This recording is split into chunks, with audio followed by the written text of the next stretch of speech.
శ్రీమతి నమః. ఈరోజు ఒక అద్భుతం జరిగిందనమాట. 1650 సంవత్సరంలో జరిగిందిలేండి, కానీ అప్పటి నుంచి ఇప్పటి వరకు అలా జరుగుతూనే ఉంది. 1650 సంవత్సరంలో సరిగ్గా ఇదే రోజు 12 నుంచి 1 గంట మధ్యలో భక్త తుకారాం గారు ఆయన వైకుంఠానికి వెళ్ళబోతూ నాతో పాటు ఎవరైనా వస్తారా అని చెప్పి అడుగుతారు. అక్కడ ఉన్న వాళ్ళందరూ తుకారాం గారిని ఒక పిచ్చివాణి చూసినట్టు చూస్తారనమాట. ఆయన చెప్తున్నారు నేను వైకుంఠం వెళ్తున్నాను అని.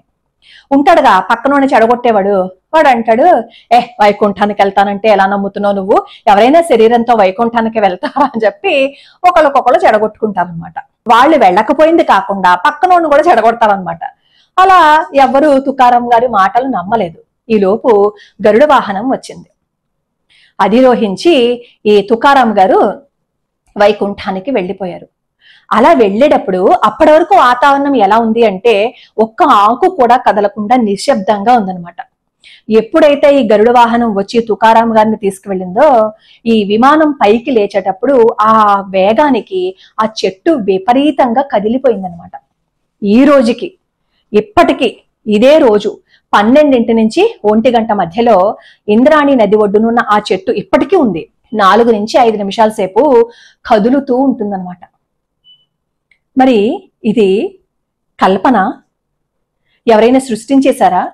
ఎవరైనా సరే అబద్ధం చెప్పేశారా? లేదు అంటే ఫ్యాన్లు ఏమైనా పెట్టేసి ఆ చెట్టు ఆకులను ఏమైనా కదిపించేశారా? భగవద్ లీలలని అర్థం చేసుకోవాలి అంటే పెట్టి పుట్టాలి, పూర్వజన్మ సుకృతం ఉండాలి.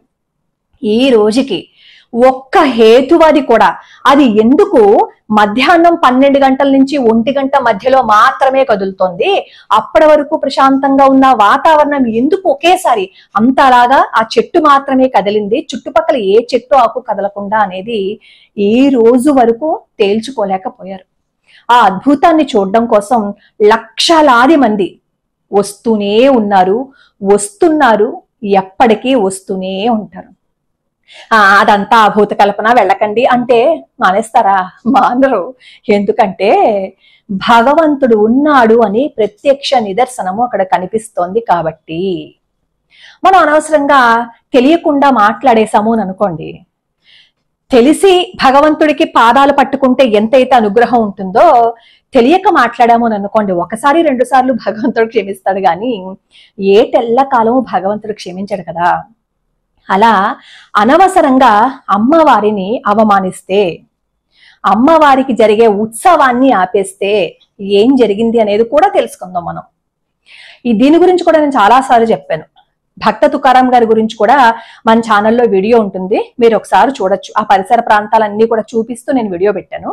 ఆ లింక్ కూడా ఇస్తాను, ఒకసారి డిస్క్రిప్షన్ లో చూడండి. చెంగనూరు భగవతి అమ్మవారి ఆలయంలో జరిగింది ఈ అద్భుతమైన సంఘటన. థామస్ మన్రో గురించి బహుశా అందరికీ తెలిసే ఉంటుంది కదా. రాఘవేంద్ర స్వామి వారితో కూడా మాట్లాడారు. సమాధిలో నుంచి వచ్చి రాఘవేంద్ర స్వామి వారు ఇంగ్లీష్ లో మాట్లాడతారు ఆ థామస్ మన్రో తోటి. ఈ రోజుకి థామస్ మన్రో వంశస్థులు మంత్రాలయం వచ్చి అక్కడ స్వామి వారిని దర్శనం చేసుకుంటూ ఉంటారు. అలానే తిరుపతిలో థామస్ మన్రో ఇచ్చిన గంగాళం, గండి ఆంజనేయ స్వామి వారి దగ్గర, ఇలా ప్రతి చోట థామస్ మన్రో తనకి ఎదురైన అనుభవాలని ఎన్నింటినో రాసుకున్నారు. ఇవన్నీ కూడా మెడ్రాస్ గెజిట్ లో పొందుపరచబడి ఉన్నాయి. అన్నిటికంటే ఆశ్చర్యకరమైన విషయం ఏంటంటే ఈ చెంగనూరు భగవతి అమ్మవారి ఆలయంలో జరిగిన సంఘటన అన్నమాట. ఈ చెంగనూరు భగవతి అమ్మవారి ఆలయంలో అమ్మవారు ప్రతి నెల, ఏ శ్రీమూర్తి ఎలా అయితే ప్రతి నెల నెలసరి వస్తుందో అక్కడ అమ్మవారికి కూడా అలానే వస్తుంది అనమాట. ఇదివరకు నెల వచ్చేది, ఆ తర్వాత 3 నెలలకోసారి, ఆ తర్వాత 4 నెలలకోసారి, ఇప్పుడు సంవత్సరానికి 2 సార్లు అలా వస్తుంది అనమాట. అమ్మవారికి అలా రజో దర్శనం అయినప్పుడు ఆ దేవాలయం అర్చకుడి భార్య ఏం చేస్తారు అంటే అమ్మవారికి రజో దర్శనం అయినట్లుగా నిర్ధారించుకుని అమ్మవారి యొక్క మూర్తిని వేరే చోటకి పెడతారు. ఆ 3 రోజులు 4 రోజులు కూడా తలుపులు తీరు వేసేసే ఉంచుతారు, ఎవ్వరూ లోపలికి వెళ్ళడానికి కుదరదు. తర్వాత అమ్మవారికి స్నానం చేయించి ఉత్సవాన్ని జరుపుతారనమాట. అలా ఉత్సవాన్ని జరిపినప్పుడు ఎన్నో లక్షల మంది అమ్మవారిని దర్శించుకోవటం కోసం వస్తూ ఉండేవారు. ఈ థామస్ మన్రో ఏం చేస్తారంటే, ఏంటి ఒక రాయిక రజో దర్శనమా అని ఎగతాళి చేసి ఈ ఉత్సవాలు అవన్నీ చేయడానికి డబ్బులు అనవసరము, ఉత్సవాలు ఏం చేయకండి అని చెప్పి అక్కడ అమ్మవారికి వైభవంగా జరిగే ఉత్సవాలని ఆపించేస్తాడు. మనం ఏదో చేసేసాం కానీ అన్ని వేల మంది యొక్క మనోభావాలను దెబ్బతీసే విధంగా ఈ థామస్ మన్రో ప్రవర్తించినప్పుడు ఇంతమంది తన భక్తులు బాధపడితే అమ్మవారు ఊరుకుంటారా చెప్పండి? ఊరుకోలేదు. తన మహిమని చూపించారు. అప్పటికి ఈ థామస్ మన్రోకి చెప్తున్నారు, వద్దు, నువ్వు అమ్మవారితో పెట్టుకోవద్దు, అమ్మవారి జోలుకి వెళ్ళొద్దు, అనవసరంగా అంటే మాత్రం అమ్మవారు తన మహిమని చూపిస్తారు అని చెప్పంటే అసలు వినిపించుకోరనమాట. వినిపించుకోకుండా అక్కడ అమ్మవారికి జరిగే ఉత్సవాన్ని ఆపేస్తారు. ఇంటికి వచ్చేస్తాడు థామస్ మన్రో. వచ్చేస్తే భార్యకి విపరీతమైన బ్లీడింగ్ అవడం మొదలుపెట్టింది. ఈ థామస్ మన్రో డాక్టర్స్ కు చూపించాడు. మొదటి 4 రోజులు ఏదో అనుకున్నారు, వదిలేశారు. కానీ రాను రాను అలా బ్లీడింగ్ ఎక్కువైపోతుంది. ఎంతమంది వైద్యులకి చూపించారో ఆఖరికి వాళ్ళ దేశం నుంచి కూడా వాళ్ళని వైద్యులని పిలిపించి వైద్యం చేయించుకున్నారు. అస్సలు లాభం లేదు. చిక్కిపోతోంది, మంచం పట్టేసింది. ఇంకా పరిస్థితి బాగుండటం లేదని అర్థమైపోయింది థామస్ మన్రోకి. అప్పుడు ధైర్యం చేసి థామస్ మన్రో దగ్గర ఒక ఆయన చెప్తారు, మీరు ఆ రోజు అలా అని అమ్మవారి ఉత్సవాన్ని ఆపేశారు కదా, చేజేతుల అమ్మవారికి జరిగే ఉత్సవాన్ని మీరు ఆపేశారు, అమ్మవారి ఆగ్రహించినట్టున్నారు, మీరు మళ్ళీ అమ్మవారికి మొక్కుకోండి, మీ భార్యకి గనక తగ్గిపోతే ఉత్సవాన్ని జరిపిస్తాను అని చెప్తారు.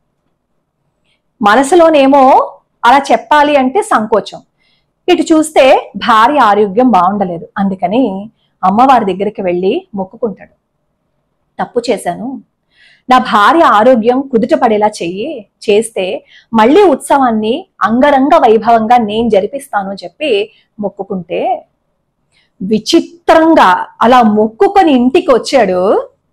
భార్యకి అంతవరకు అయిన రక్తస్రావం మంత్రం వేసినట్టు ఆగిపోయింది. అది అమ్మవారంటే. ఆ తర్వాత ఈ థామస్ మన్రో ఈ రోజుకి అమ్మవారికి ఎన్నో నగలన్నీ సమర్పించి ఈ రోజుకి ఉత్సవాలు థామస్ మన్రో చేయిస్తున్నట్లుగానే మెడ్రాస్ గెజిట్ లో రాసి ఉంటుంది. ఆషామాషిగానో నోటి లెక్కలుగానో కాదు. అనవసరంగా మనం అమ్మవారి వైభవాన్ని గాని అమ్మవారి లీలల్ని గాని అవమానించి అనుమానించి అమ్మవారికి జరిగే కైంకర్యాలని ఆపేశాము అని అనుకోండి, చేజేతుల మనం తెచ్చు పెట్టుకున్నట్లే అనమాట. ఇది నేను చెప్పలా, మీరు ఏ సంఘటనైనా చూసుకోండి, ఏది చూసినా మీకు బాగా అర్థం అవుతుంది. కాబట్టి అనవసరంగా మనం భగవంతుడి జోలికి వెళ్ళొద్దు. వెళ్తే కొరివితో తల గొక్కున్నట్లు అనమాట. ఇంకొక అద్భుతమైన లీలని మళ్ళీ ఇంకొకసారి తెలుసుకుందాం. లోకా సమస్తా సుఖినో భవంతు, సర్వే జనా సుఖినో భవంతు.